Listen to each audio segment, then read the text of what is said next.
జగ్గారెడ్డి గారి మాటలలోనే సంవత్సర కాలంలో మా ప్రభుత్వం ఫెయిల్ అయిందన్న మాట వాస్తవమని వారి మాటలలోనే ఒప్పుకున్నారు.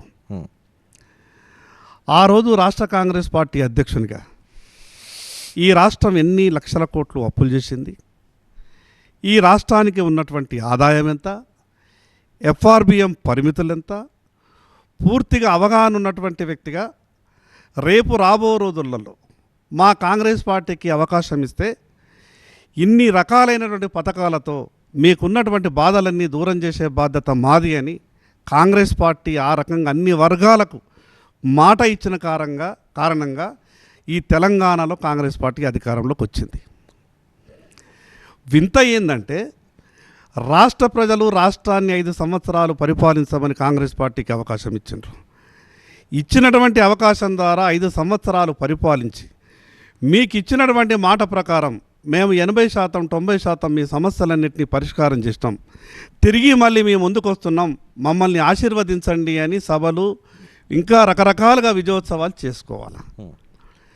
ఇచ్చినటువంటి ఏ హామీని పూర్తిగా నిలబెట్టుకోకుండా సంవత్సర కాలంలో ప్రజల్ని మళ్ళీ ఏదో మాయమాటలతో మోసం చేయాలనే విధంగా ఈరోజు విజయోత్సవాలు అనే కార్యక్రమం ఇప్పుడే తెలంగాణ రాష్ట్ర ఆర్థిక వ్యవస్థ చిన్నావన్నమై ఉంది. ఈ రకంగానే పరిస్థితికి కొనసాగితే తెలంగాణ రాష్ట్రం మరో వెనిజులాగా నెట్టింపబడుతుంది.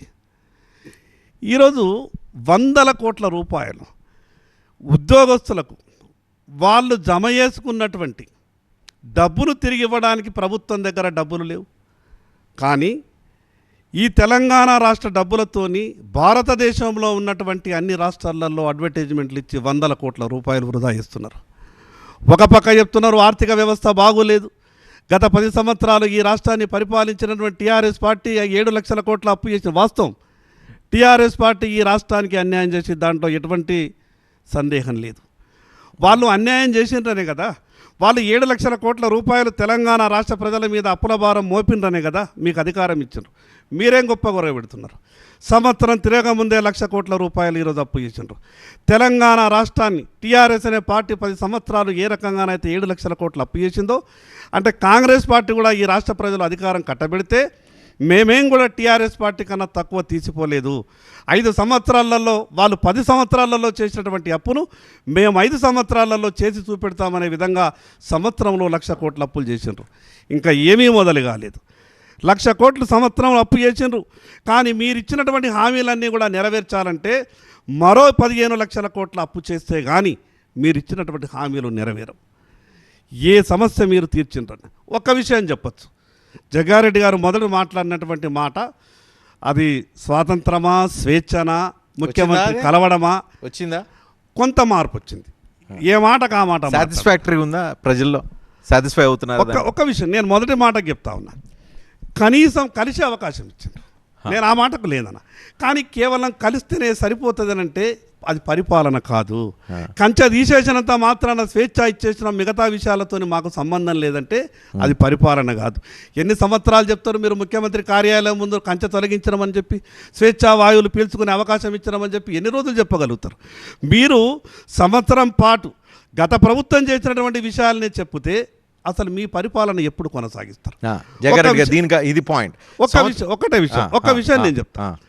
ఈ రాష్ట్రంలో రైతులు అప్పుల పాలవుతున్నారు, పంటలు సరిగా పండక ఇబ్బందులకు గురవుతున్నారని నరేంద్ర మోడీ గారు గొప్పగా ఆలోచించి పంటల బీమా అనే పథకం తీసుకొచ్చిండ్రు.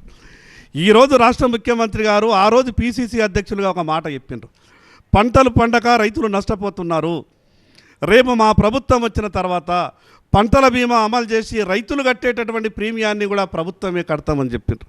సంవత్సరం అయిపోయింది కదా, రైతులు 2 పంటలు పండించారు కదా, రైతులు నష్టపోయింది కదా. మరి మీరు పంటల బీమా కట్టని కారణంగా ఈ తెలంగాణ రాష్ట్రంలో కనీసం 20-25 వేల కోట్ల రూపాయలు ఈరోజు రైతులు నష్టపోయారు. మీరు పంటల బీమా గిన కట్టి ఉంటే రైతులకు సంబంధిత కంపెనీలు నేరుగా నష్టపరిహారం వచ్చేటటువంటి అవకాశం ఉండే కదా. ఆ నష్టాన్ని ఈరోజు ఎవరు భరిస్తారు? ఈరోజు రుణమాఫీ విషయం చెప్పిండ్రు, 50% రుణమాఫీ జరిగింది. కానీ మీరు ప్రధానంగా ఈ రాష్ట్ర రైతుల దృష్టి ఆకర్షించినటువంటి ఒకటి గొప్ప హామీ ఏంటంటే 2 లక్షల రూపాయల రుణం. ఇప్పటి వరకు ఇంకొక 24-25 లక్షల మంది రైతులు 2 లక్షల రూపాయల రుణమాఫీ కాలేదు వాస్తవంగా కూడా. ఒక్కొక్క బ్యాంకులో 80%, 70% కూడా కాలేదు. అది టెక్నికల్గా మీకు ప్రాబ్లం ఉన్నదా? ఇంకొక విషయం చెప్పాలంటే రాష్ట్ర ప్రభుత్వం వాస్తవాలు చర్చ చేయాలి. ఈ ప్రభుత్వానికి కూడా ఆర్థిక భారం మోసేటటువంటి పరిస్థితి లేదు. 1994లో ఆంధ్రప్రదేశ్ రాష్ట్రం ఉన్నప్పుడు, తెలుగుదేశం పార్టీ అధికారంలో ఉన్నప్పుడు ఆ రోజు కూడా ఇదేటువంటి పరిస్థితి ఉండే. ఆ రోజు అసెంబ్లీలో చర్చ జరిగింది. మేము ఇచ్చినటువంటి హామీలను మోయలేం, ప్రతిపక్ష సభ్యులు అందరూ కూడా మీరు సలహాలు సూచనలు ఇవ్వాలండి, రాష్ట్ర ఆర్థిక పరిస్థితి ఘోరంగా ఉన్నదని చర్చ జరిగింది. కొన్ని రకాలైనటువంటి చర్చ జరిగింది, మార్పు జరిగింది. ఆ రోజు రాష్ట్ర ఆర్థిక పరిస్థితి కొంచెం కుదుట పడింది.